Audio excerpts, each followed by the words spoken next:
یہی وجہ ہے کہ پھر اپنے دین سے ناواقفیت کی بنا پر شک و شبے میں پڑ جاتے ہیں کہ آیا وہ صحیح ہیں یا ہم، اور پھر بعض تو ان کے جال میں اس قدر پھنس جاتے ہیں کہ انہی کے گن گانے لگتے ہیں اور یہاں تک کہتے سنائی دیتے ہیں کہ یہ بھی تو صحیح کہہ رہے ہیں۔ ہمدردانہ مشورہ۔ امام اہل سنت مولانا شاہ امام احمد رضا خان رحمۃ اللہ علیہ ایسوں سے بچنے کی تاکید کرتے ہوئے فرماتے ہیں، بھائیو، تم اپنے نفع نقصان کو زیادہ جانتے ہو یا تمہارا رب، تمہارے نبی صلی اللہ علیہ وآلہ وسلم؟ ان کا حکم تو یہ ہے کہ شیطان تمہارے پاس وسوسہ ڈالنے آئے تو سیدھا جواب یہ دے دو کہ تو جھوٹا ہے، نہ یہ کہ تم آپ دوڑ دوڑ کے ان کافروں یا بے دینوں اور بد مذہبوں کے پاس جاؤ۔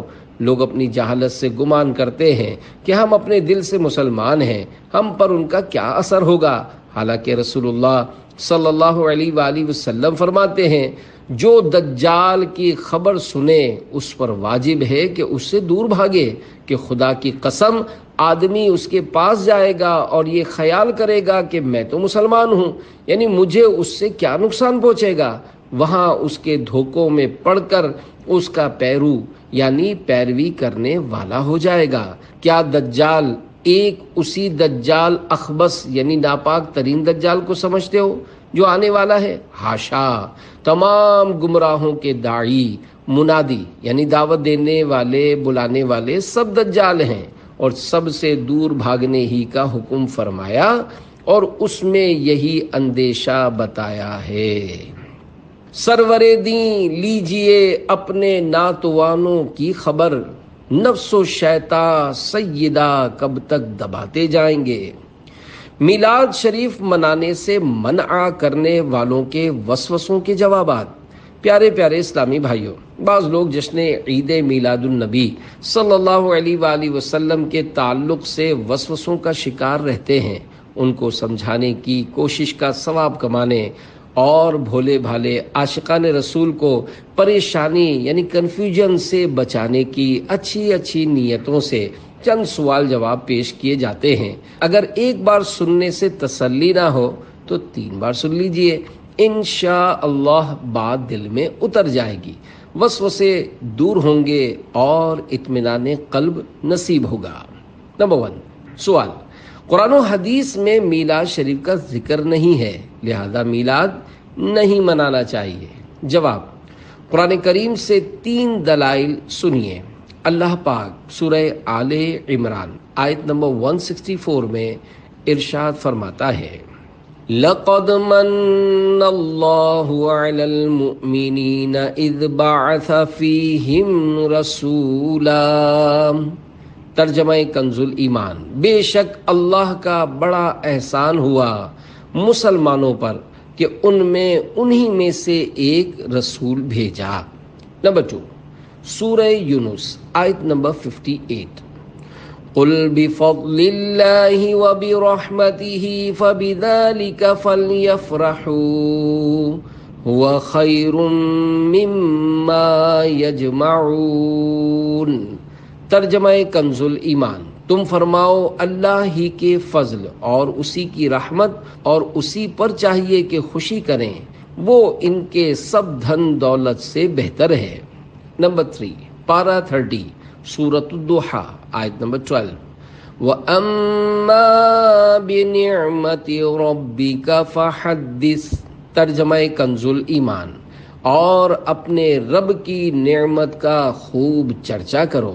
پیارے پیارے اسلامی بھائیوں، اس آیت سے پتہ چلا کہ اللہ پاک کے فضل پر خوشی منانا خود اللہ پاک کا حکم ہے۔ اللہ پاک کے رحمت والے نبی صلی اللہ علیہ وآلہ وسلم کی دنیا میں آمد تمام نعمتوں سے بڑھ کر ہے کہ اللہ پاک نے اس پر احسان جتایا ہے کہ اس کا چرچا کرنا اسی آیت پر عمل کرنا ہے۔ آج کسی کے ہاں بچہ پیدا ہو تو وہ ہر سال سالگرہ مناتا ہے۔ جس تاریخ کو ملک آزاد ہوا ہو ہر سال اسی تاریخ کو جشن منایا جاتا اور جلوس نکالا جاتا ہے، اور جو اس پر تنقید کرے اسے ملک کا غدار کہا جاتا ہے۔ تو جس تاریخ کو دو جہاں کے سردار صلی اللہ علیہ وآلہ وسلم دنیا میں تشریف لائیں، وہ کیوں نہ سب سے بڑھ کر خوشی کا دن ہوگا۔ لہذا میلاد شریف منانا حکم قرآنی پر عمل کرنا ہے۔ کیا یہ اعتراض کرنے والا رسول پاک صلی اللہ علیہ وآلہ وسلم کی ولادت اللہ پاک کی نعمت، فضل الہی اور رحمت خداوندی نہیں مانتا، یا محفل میلاد کو اس نعمت الہی کا چرچا اور اس فضل و رحمت کی خوشی نہیں سمجھتا، یا وہ یہ بتائے کہ قرآن و حدیث میں کہیں محفل میلاد شریف منع ہے۔ خاک ہو جائیں عدو جل کر مگر ہم تو رضا، دم میں جب تک دم ہے ذکر ان کا سناتے جائیں گے۔ نمبر 2 سوال، صحابہ کرام علیہم رضوان نے کبھی جشن ولادت نہیں منایا، تو کیا تم ان سے زیادہ عاشق رسول ہو؟ جواب، قرآن کریم کے بعد سب سے زیادہ قابل اعتماد کتاب صحیح بخاری ہے، اور اس کو تقریباً سبھی مسلمان مانتے ہیں۔ امام بخاری رحمۃ اللہ علیہ ہر حدیث مبارکہ لکھنے سے پہلے غسل کرتے اور 2 رکعت نفل ادا فرماتے۔ حالانکہ صحابہ کرام علیہم رضوان میں ایسی کوئی روایت نہیں ملتی کہ وہ حدیث پاک بیان کرنے سے پہلے غسل فرماتے اور 2 رکعت نماز پڑھتے، تو کیا یہ کہا جائے گا کہ امام بخاری صحابہ کرام علیہم رضوان سے بڑے عاشق رسول ہیں، یا آپ رحمۃ اللہ علیہ کے دل میں صحابہ کرام علیہم رضوان سے زیادہ حدیث پاک کا ادب ہے؟ مزید سنیے، کروڑوں مالکیوں کے عظیم پیشوا حضرت سیدنا امام مالک رحمۃ اللہ علیہ مدینہ پاک کی گلیوں میں ننگے پیر چلا کرتے تھے، اور تعظیم خاک مدینہ کی خاطر مدینہ منورہ میں کبھی بھی قضائے حاجت نہیں کی۔ اس کے لیے ہمیشہ حرم مدینہ سے باہر تشریف لے جاتے تھے، البتہ حالت مرض میں مجبور تھے۔ تو کیا اب یہ کہا جائے گا کہ امام مالک رحمۃ اللہ علیہ صحابہ کرام علیہم رضوان سے بڑے عاشق رسول ہیں؟ ہرگز نہیں۔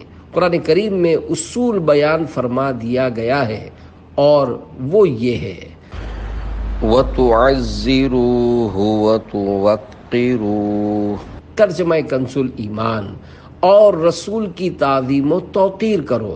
اس آیت مبارکہ کی تفسیر میں مفسرین نے فرمایا ہے کہ تعظیم مصطفیٰ صلی اللہ علیہ وآلہ وسلم کا جو بھی طریقہ رائج ہو اور وہ شریعت سے نہ ٹکراتا ہو، وہ اس آیت میں داخل ہے۔ یہاں تعظیم و توقیر کے لیے کسی قسم کی کوئی قید بیان نہیں کی گئی، چاہے کھڑے ہو کر صلاۃ و سلام پڑھنا ہو یا کوئی دوسرا طریقہ۔ سرکار دو عالم صلی اللہ علیہ وآلہ وسلم کی ہر وہ تعظیم جو خلاف شرع ہو کی جائے گی۔ بے شمار ایسے کام کیے جا رہے ہیں جو کہ صحابہ کرام علیہم رضوان اور تابعین رحمت اللہ علیہم کے دور میں نہ تھے، مگر دین میں جاری ہیں، اور جشن ولادت سے منع کرنے والے لوگ بھی یہ کام کرتے ہیں، جیسے مروجہ درس نظامی کا کورس، مروجہ مدرسوں کا نظام، حفظ و ناظرہ کی الگ الگ کلاسز، تنخواہ دے کر پڑھنے کے لیے استاد مقرر کرنا اور اس تنخواہ کے لیے چندہ مانگنا، افتتاح بخاری، ختم بخاری، بلکہ خود صحیح بخاری صحابہ کرام علیہم رضوان و تابعین بلکہ تبع تابعین رحمت اللہ علیہم کے زمانے کے بہت بعد لکھی گئی، ہوائی جہاز کے ذریعے سفر حج و عمرہ وغیرہ ہزاروں دینی کام ہیں جو کیے جا رہے ہیں، کوئی ان سے منع نہیں کرتا، اپنے اپنے نصیب کی بات ہے۔ جس کو جس سے محبت ہوتی ہے وہ اس کی خوب یاد مناتا، گھروں کو روشن کرتا، اور کوئی ہیلے بہانے بنا کر دل جلاتا رہتا ہے۔ جوں ہی آمد ماہ میلاد مبارک کی ہوئی، اہل ایمان جھوم اٹھے، شیطان کو غصہ آیا ہے، ہر ملک ہے شادماں خوش آج ہر ایک حور ہے، ہاں مگر شیطان معارف کا بڑا رنجور ہے۔ نمبر 3 سوال، اسلام میں صرف 2 ہی عیدوں کا ذکر ہے، لہذا عید میلاد النبی صلی اللہ علیہ وآلہ وسلم نہیں منانا چاہیے؟ جواب، صحاح 6 یعنی حدیث پاک کی مشہور 6 کتب میں ہے، اللہ پاک کے رسول صلی اللہ علیہ وآلہ وسلم نے ارشاد فرمایا، جمعہ عید کا دن ہے، اس حساب سے تو پورے سال میں کم و بیش 48 عیدیں ہوئیں، اور عید الفطر و عید الاضحیٰ ملا کر 50 اور یہ عیدیں جس عید کے صدقے میں ملی وہ ہے 12 ربیع الاول شریف ہے۔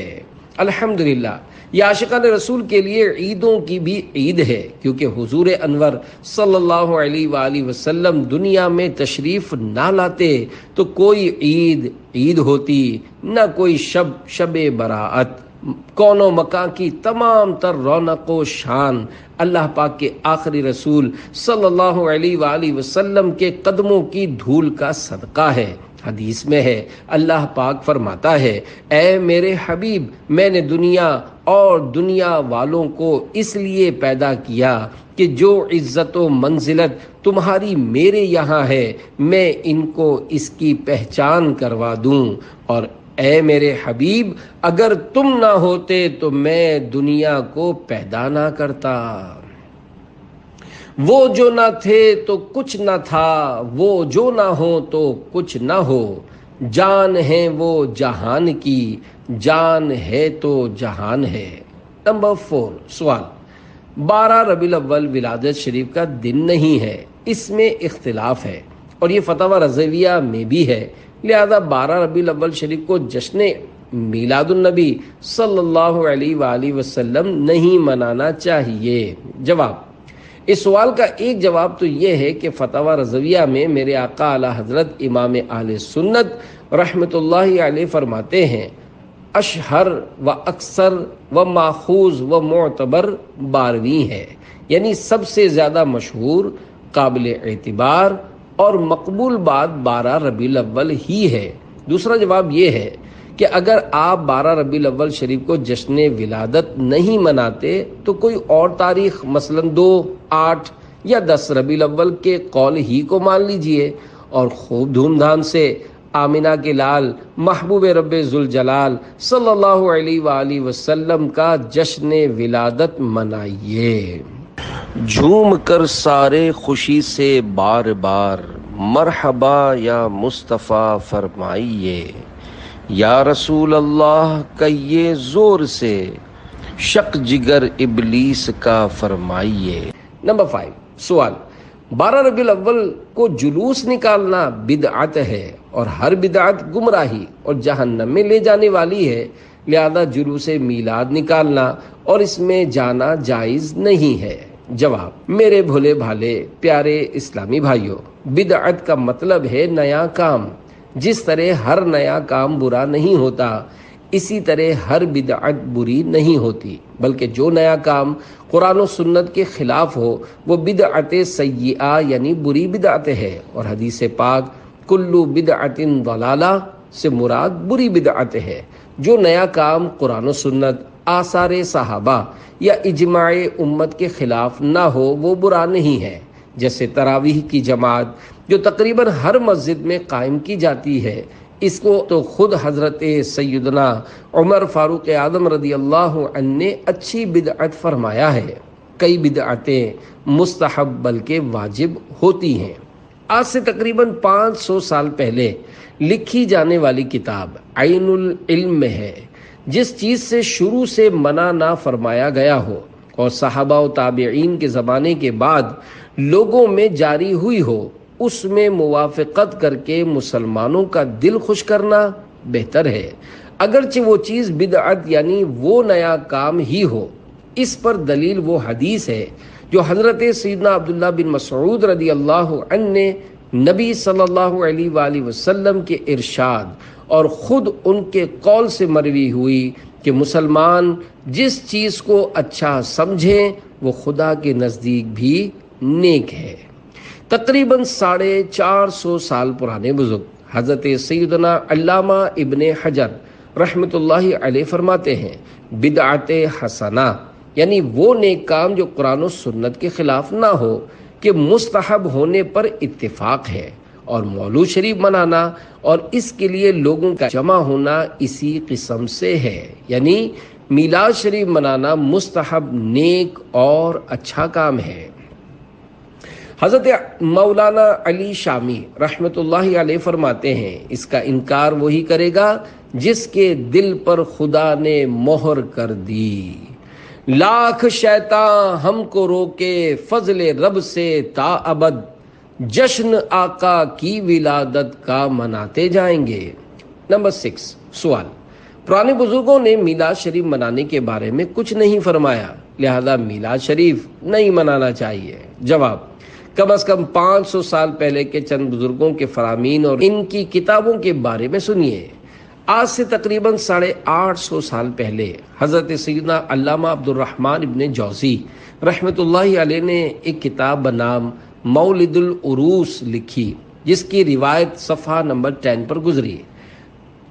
فرماتے ہیں، حضرت سیدنا احمد مجتبیٰ محمد مصطفیٰ صلی اللہ علیہ وآلہ وسلم کا جشن ولادت منانے والے کو برکت، عزت، بھلائی اور فخر ملے گا۔ موتیوں کا امامہ اور سبز حلہ یعنی گرین روب پہن کر وہ داخل جنت ہوگا۔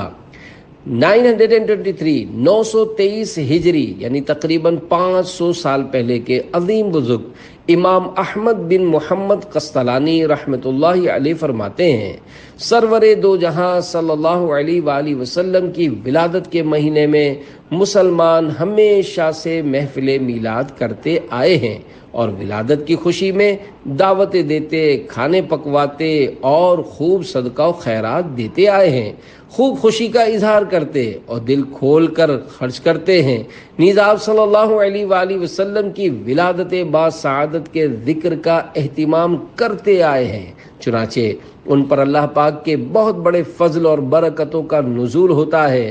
میلاد شریف منانے سے دلی مرادیں پوری ہوتی ہیں۔ اللہ پاک اس پر رحمت نازل فرمائے جس نے ولادت شریف کی راتوں کو عید یعنی خوشی کا دن بنا لیا ہے۔ مزید فرماتے ہیں، میلاد شریف کی خوشی اس کے لیے سخت مصیبتیں ہیں جس کے دل میں بیماری اور عناد ہے۔ حضرت سیدنا امام ابو شامہ رحمۃ اللہ علیہ جو کہ امام نووی رحمۃ اللہ علیہ کے استاذ ہیں، فرماتے ہیں، ہمارے زمانے میں جو نیا کام کیا جاتا ہے وہ یہ ہے کہ لوگ ہر سال اللہ پاک کے رحمت والے نبی صلی اللہ علیہ وآلہ وسلم کے میلاد کے دن صدقات و خیرات اور خوشی کا اظہار کرنے کے لیے اپنے گھروں اور گلیوں کو سجاتے ہیں، کیونکہ اس میں کئی فائدے ہیں۔ سب سے بڑی بات یہ ہے کہ اللہ پاک نے اپنے محبوب صلی اللہ علیہ وآلہ وسلم کو پیدا فرما کر اور رحمت للعالمین بنا کر بھیجا ہے، اور یہ اس کا اپنے بندوں پر بہت بڑا احسان ہے جس کا شکر ادا کرنے کے لیے خوشی کا اظہار کیا جاتا ہے۔ جو کہ جلتے ہیں ذکر مولد سے، کر عطا ان کو تو سقر یا رب۔ 7 سوال، 12 ربیع الاول کو بہت زیادہ لائٹنگ کر کے اسراف کیا جاتا ہے، اگر یہ رقم غریبوں میں بانٹ دی جائے تو کتنوں کا بھلا ہوگا؟ جواب، سب سے پہلے تو یہ قاعدہ ذہن میں بٹھا لیجئے کہ علماء کرام فرماتے ہیں، لا خیر فی الاسراف ولا اسراف فی الخیر، یعنی اسراف میں کوئی بھلائی نہیں اور بھلائی کے کاموں میں خرچ کرنے میں کوئی اسراف نہیں۔ عظیم تابعی بزرگ حضرت سیدنا امام مجاہد رحمۃ اللہ علیہ فرماتے ہیں، اگر کوئی شخص احد پہاڑ کے برابر بھی مال اطاعت الہی میں خرچ کرے تب بھی وہ اسراف کرنے والوں میں سے نہ ہوگا۔ اوپر بیان کردہ روایات سے جب یہ بات ثابت ہو گئی کہ جشن ولادت منانا نیکی اور ثواب کا کام ہے، تو ثواب کے کام میں مال جتنا زیادہ خرچ کیا جائے وہ کم ہی ہے، نہ کہ اسراف۔ ایک خبر کے مطابق ہر سال 20 سے 20 سے 25 ملین ریال سے غلاف کعبہ تیار کیا جاتا ہے۔ شادیوں اور نت نئے فنکشنز پر کروڑوں کے اخراجات کیے جاتے ہیں۔ کوئی ان کو جا کر سمجھائے کہ یہاں خرچ کرنے کے بجائے غریبوں میں رقم بانٹ دو تو پتہ چلے بلکہ خود اپنے ہی گھر کے ڈیکوریشن اور ایک سے ایک نئے ماڈل کی گاڑیاں، موبائلز وغیرہ کو دیکھ لیجئے، ذرا ان کو غریبوں میں بانٹ کر چند ہزار والی بائک اور موبائل فون استعمال کر کے غریبوں کا بھلا کیجئے تو پتہ چلے الغرض 20 کام ایسے کیے جا رہے ہیں جن میں کروڑوں اربوں روپے ہر سال خرچ ہوتے ہیں، مگر اس سے کوئی منع نہیں کرتا۔ گزشتہ کچھ عرصے میں کورونا وائرس کی وجہ سے ہونے والے لاک ڈاؤن میں سوشل میڈیا پر ایک پوسٹ وائرل ہوئی کہ دیکھو، غریبوں میں راشن وہی بانٹ رہے ہیں جو جشن ولادت پر لائٹنگ کرتے ہیں۔ تو خیر، غریبوں کی مدد بھی کیجیے اور جشن ولادت بھی منائیے۔ آخر صرف جشن ولادت کے موقع پر ہی یہ وسوسہ ذہن میں کیوں آتا ہے؟ بات کچھ اور تو نہیں، نفس امارہ اور شیطان کو لا حول شریف پڑھ کر مرحبا یا مصطفیٰ کا نعرہ لگا کر بھگائیے اور خوب دھوم دھام سے جشن ولادت منائیے۔ لہراؤ سبز پرچم اے آقا کے عاشقو، گھر گھر کرو چراغاں کہ سرکار آ گئے۔ چراغاں دیکھ کر کافر نے اسلام قبول کر لیا۔ جشن ولادت کے چراغاں لائٹنگ کی تو کیا بات ہے۔ ایک اسلامی بھائی نے بتایا کہ ایک بار جشن ولادت کے موقع پر مسجد کو سجا کر دلہن بنایا ہوا تھا۔ ایک غیر مسلم قریب سے گزرا، اس نے سجاوٹ کے بارے میں معلومات کی۔ جب اسے بتایا گیا کہ ہم نے اپنے پیارے نبی صلی اللہ علیہ وآلہ وسلم کی ولادت کی خوشی میں یہ عظیم الشان چراغاں کیا ہے، تو اس کا دل نبی آخر الزمان صلی اللہ علیہ وآلہ وسلم کی عظمت سے لبریز ہو گیا کہ آج ولادت کو 1500 سال گزر گئے۔ اس کے باوجود مسلمان اپنے نبی صلی اللہ علیہ وآلہ وسلم کا اس قدر شان و شوکت سے جشن ولادت مناتے اور اپنی مسجدوں اور گھروں کو یوں سجاتے ہیں، تو بس یہی دین سچا ہے۔ الحمدللہ اس نے کفر سے توبہ کی، کلمہ پڑھا اور مسلمان ہو گیا۔ یا رسول اللہ کا نعرہ لگاؤ زور سے، ان کے دشمن منہ پھلاتے بڑبڑاتے جائیں گے۔